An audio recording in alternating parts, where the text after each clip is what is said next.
Welcome to Andhra Prabha. This is Tejaswi. ముగ్గురు పతివ్రతలు అన్నట్లుగా ముగ్గురు పవిత్రాలు. ముగ్గురు కూడా కర్ణాటక నుండి వచ్చిన వాళ్ళే.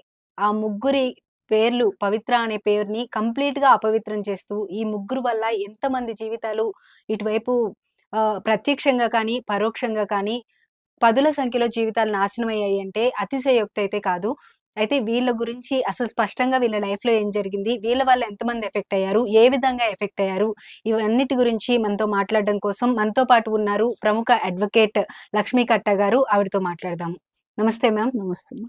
మ్యామ్, చూసాము మొన్న వరకు చూసుకుంటే నరేష్ పవిత్ర, ఆ తర్వాత చందు పవిత్ర, ఇప్పుడు దర్శన్ పవిత్ర.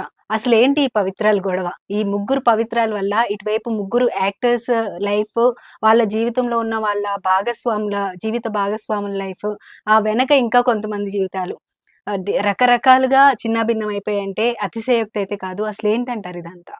అంటే ఇప్పుడు ఈ ముగ్గురు పవిత్రాలతోటి ఆగిపోయిందా? పవిత్రాలు ముగ్గురు ఎంతమంది ఉన్నారు? పవిత్రాలు వస్తారా అనేది ఆ పేరు బలం కాకపోయినా అలాంటి క్యారెక్టర్స్ సొసైటీలో చాలా మంది ఉన్నారు ఇవాళ రేపు.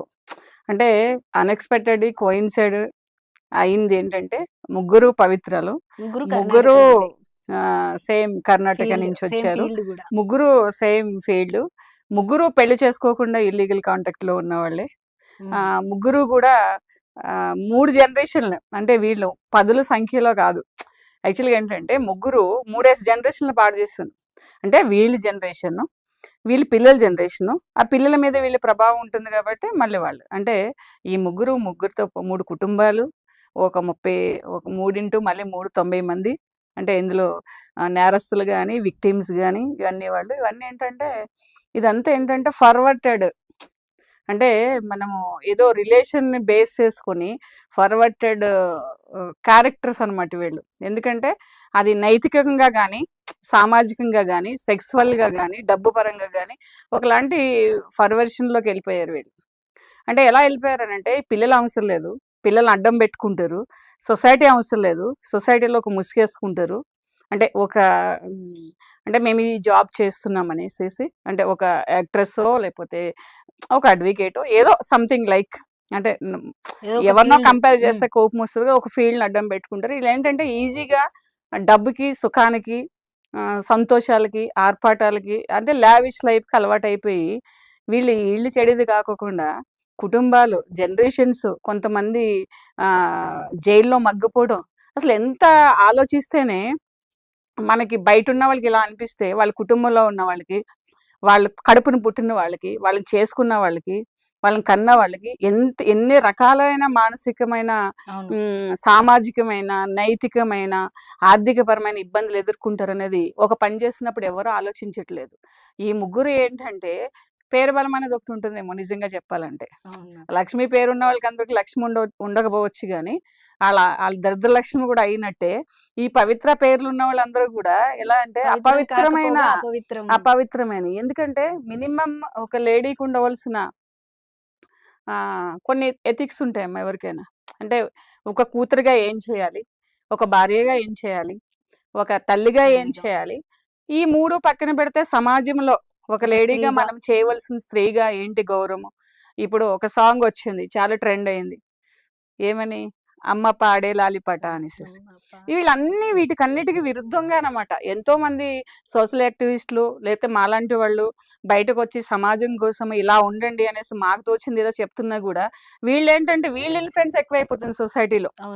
అంటే వీళ్ళు చేసే చెడు ఎక్కువైపోతుంది, వీళ్ళ ఇన్ఫ్లుయెన్స్ ఎక్కువైపోతుంది. వీళ్ళు మేకప్ వేసుకుని సారీల్స్ కట్టి రీల్స్ కడితే వాళ్ళు చూస్తారు కానీ మేము వచ్చి టైం వేస్ట్ చేసుకుని ఇలా కూర్చుని ఏదో 4 మాటలు చెప్తే ఎవరు చూడట్లేదు. అది మన సొసైటీని బాగా చేసుకోవాలనుకోవడం అనేది మనం చేయలేదు, మన చేతిలో లేదు. కానీ ప్రతి మనిషి ఆలోచించవలసింది ఏంటంటే, అంటే కొంతమంది అయినా, అంటే వినని వాళ్ళు ఎట్లానూ వినరు.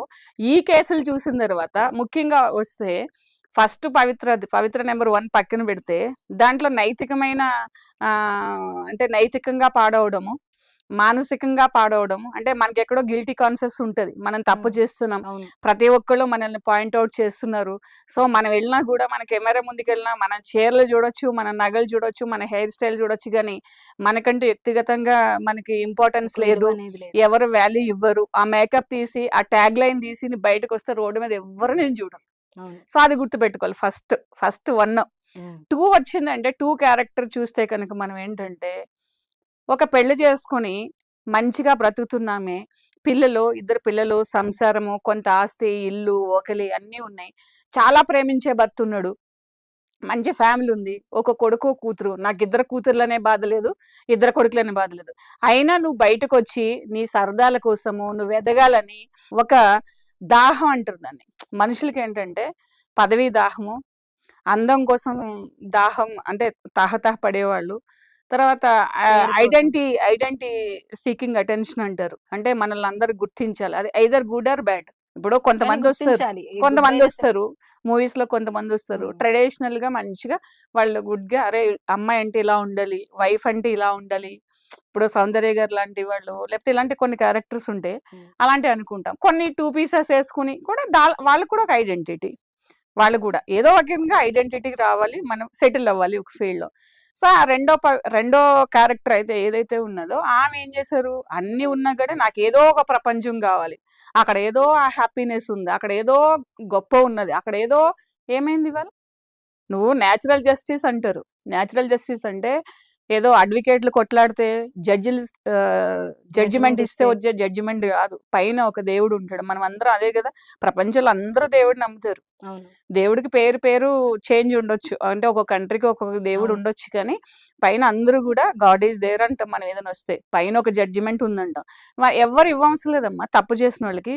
అది ప్రతి ఒక్కళ్ళు తెలుసుకోవాలి. ఇప్పుడు ఇది లీగల్‌గా మాట్లాడుకోవడం కంటే గూడా మనం నైతికంగా నైతికంగా. మాట్లాడుకోవడం, సామాజికంగా మాట్లాడుకోవడం యాజ్ ఎ హ్యూమన్ బీయింగ్ అంటే ప్రతి ఒక్కదానికి ఒక తీర్పు ఉంటుంది. సో, అది ఆ క్యారెక్టరు అలా వచ్చి అంటే హ్యాపీనెస్‌లోకి నుంచి ఒక మంచి సంసారంలోంచి నీవు రంగుల ప్రపంచంలోకొచ్చి రంగులు పూసుకొని నువ్వెక్కడికో ఎదగాలని ఎవరి జీవితం ఎవరి ఇంటికో కుంపడబెట్టి నిన్ను నువ్వు కాల్చుకుని నీ పిల్లలిద్దరు మనసుని పొల్యూట్ చేసి నిన్ను ప్రాణానికి ప్రాణంగా ప్రేమించే హస్బెండ్‌ని మోసం చేసి, కుటుంబాన్ని మోసం చేసి, సమాజంలో ఒక ముసుగేసుకొని నాకిద్దరు పిల్లలున్నారని వాళ్ళని కూడా అడ్డం పెట్టుకుని ఏం చేస్తావు? ఆ క్యారెక్టర్ అక్కడితో ఎండ్ అయింది. ఇప్పుడు థర్డ్ మెయిన్ క్యారెక్టర్ ఏంటంటే అక్కడ కుటుంబాలు, ఫ్యామిలీసు అవన్నీ అయిపోయినియి. చాలా బర్నింగ్ టాపిక్ అయిపోయింది. సో, అదక్కడితో కొంత సాడు, కొంత మిస్టీరియస్, కొంత అంటే క్యూరియాసిటీ అంటే కుతూహలంతో ఆహ్, గడిచిపోయిన స్టోరీ అది. హ్మ్. అంటే ఇద్దరు చనిపోయారు కాబట్టి సేడ్. అవును. కుతూహలం అంటే నెక్స్ట్ ఏంటి? నెక్స్ట్ నెక్స్ట్ వీడియోలో ఏమొస్తుంది? నెక్స్ట్ వీడియోలో ఏమొస్తుంది? ఏమైంది? వాళ్ళ పర్సనల్ లైఫ్ ఏంటని. అది గూడా అయిపోతే తర్వాత అన్నీ అయిపోయినియి. అది ఎండ్ అయిపోయింది. అదొక ఒక మెమొరీలో అయిపోయింది. సో, ఇప్పుడిదుందంటే ఇది మహా దారుణం అనమాట. అవును. దీని నుంచి ముఖ్యంగా తెలుసుకోవాల్సిందేంటంటే మనుషులు ఫ్యాన్స్ దేనికి ఫ్యాన్స్ అండి? దేనికి ఫ్యాన్స్ మీరు?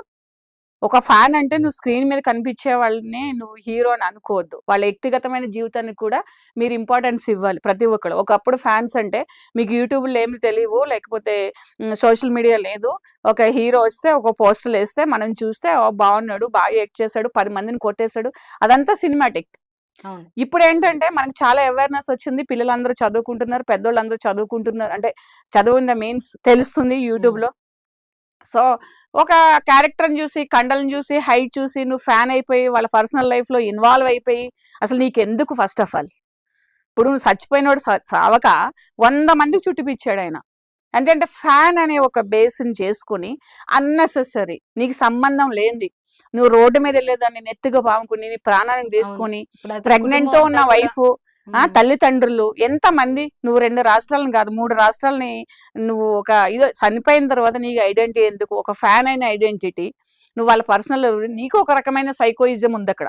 నేనెందుకు చెప్తున్నానంటే ఇది మిగిలిన అబ్బాయిలు ఎవరైతే ఉంటారో ఫ్యాన్స్ అనేవాళ్ళు అబ్బాయిలు గాని, అమ్మాయిలు గాని, పెద్ద మగవాళ్ళు గాని, ఆడవాళ్ళు గాని ఏంటంటే ఫ్యాన్స్ అంటే మీరంత ఫ్యాంటసీలానే చూడండి. ఫ్యాషన్‌లానే చూడండి. ఒక గోల్ పెట్టుకోండి మీరు. లేతే ఆ హీరోలా ఎదగాలి. ఆ హీరోయిన్‌లా మనం మంచిగా అవార్డులు తెచ్చుకోవాలి మన ఫీల్డ్‌లో. మనం ఎంచుకున్న హ్మ్. ఫీల్డ్‌లో ఎదగాలి అని తెచ్చుకోండి. ఆ హెయిర్ స్టైల్ చేసుకోండి. ఆ డ్రెస్సింగ్ చేసుకోండి డబ్బులుంటే. ఆ పార్లర్‌కి వెళ్ళండి.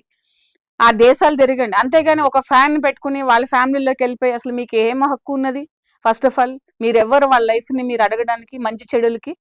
మనం ఎవరం ఒక లైఫ్ లోకి ఇన్వాల్వ్ కావడానికి, ఒకళ్ళ పర్సనల్ లైఫ్ లో వాళ్ళు చావేదా చేస్తారు, వాళ్ళ కుటుంబాలు బాధలు పడితే వాళ్ళని రోడ్డుకి వదిలేస్తే నువ్వెవరు నీ కుటుంబాన్ని నాశనం చేసుకుని 10 మంది కుటుంబాన్ని నాశనం ఇదా ఫ్యాన్ ఫాలోయింగ్ అంటే? ఇలాంటి ఫ్యాన్స్ ఉండడం వల్ల ఎంతమందికి ఇప్పుడు నష్టమైంది. సో అది ఒక ఆస్పెక్ట్ అయితే, రెండోది ఏంటంటే ఈ హీరో అనేసేసి సినిమాల్లో హీరోలు 100 మందిని కట్టేస్తాడు డూపులు పెట్టుకుని. ఆ ఫ్లాఫా అది సక్సెసా లేకపోతే హిట్టా అనేది సంబంధం లేదు. సెకండరీ. నిజ జీవితంలో హీరోలాగా చేస్తే ఎవడైనా అక్కడ కూర్చుని ఒక సిగరెట్ ఇవ్వండి అని అడుక్కోవాలి, ఒక కప్పు కాఫీ ఇవ్వండి అని అడుక్కోవాలి. నీ మేకప్లు, నీ డ్రెస్సులు, నీ ఫారిన్ టూర్లు, నీ లొకేషన్స్, నీ నీ నీ ఉండే మంది మార్బలం ఇవాళ ఎవ్వరూ నీ చోటు రారు. ఏం చేస్తావు ఒక ఆడదాని కోసం? నువ్వు కష్టపడి ఎంతో పైకొచ్చాడు దర్శన్ అన్న అతను. ఆ? కెమెరామెన్ ఒక కెమెరామ్యాన్ పొజిషన్ నుంచి నుంచి హీరో. వచ్చి నువ్వు భార్యని నువ్వు లవ్ చేసి ఆమె కోసం నువ్వు ఎదిగి, మరి ప్రేమ అంటే వాల్యూ ఎక్కడుంది? ఈ జనరేషన్ ప్రేమ లేదంటున్నారు, ఈ జనరేషన్ కి వాల్యూస్ లేవంటున్నారు, వీళ్ళకి రిలేషన్స్ అర్థం కావట్లేదు అంటున్నారు. మరి నువ్వు పాత జనరేషన్ వాడివే, అంటే ఓ 45 ఆయనకి ఎన్నో అవును మేడం. ఏజ్ ఉంది కదా, మరి ఒక అమ్మాయి ఎంత చక్కగా ఉంది వైఫ్. అవును. సో కొడుకున్నాడు కదా, నువ్వు చేసేది నీ కొడుకు ఏం నేర్పిస్తున్నావు?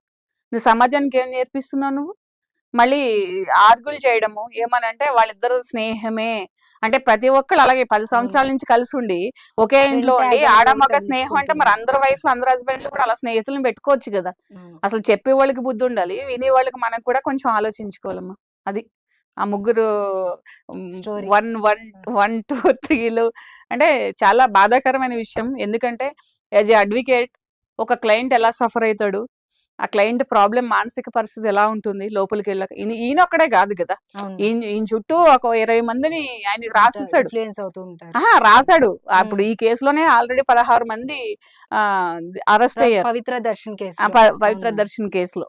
అదే కేసు అయింది కాబట్టి ఆ కేసులోనే 16 మంది అరెస్ట్ అయ్యారు, ఇంకా 19 మంది ఎంతమంది ఉన్నారు. ఎన్ని కుటుంబాలు చూడండి, వాళ్ళ కుటుంబాలు, వాళ్ళ పిల్లనిచ్చిన వాళ్ళ కుటుంబాలు, పాపం వాళ్ళు ఎవ్వరు కూడా క్రిమినల్ బ్యాక్గ్రౌండ్ లేని వాళ్ళే. ఏదో హీరో పిలిచాడు కదా మనం కూడా ఏదో స్క్రీన్ మీద వస్తాం అన్నట్టు పరిగెత్తారు. ఏమైంది?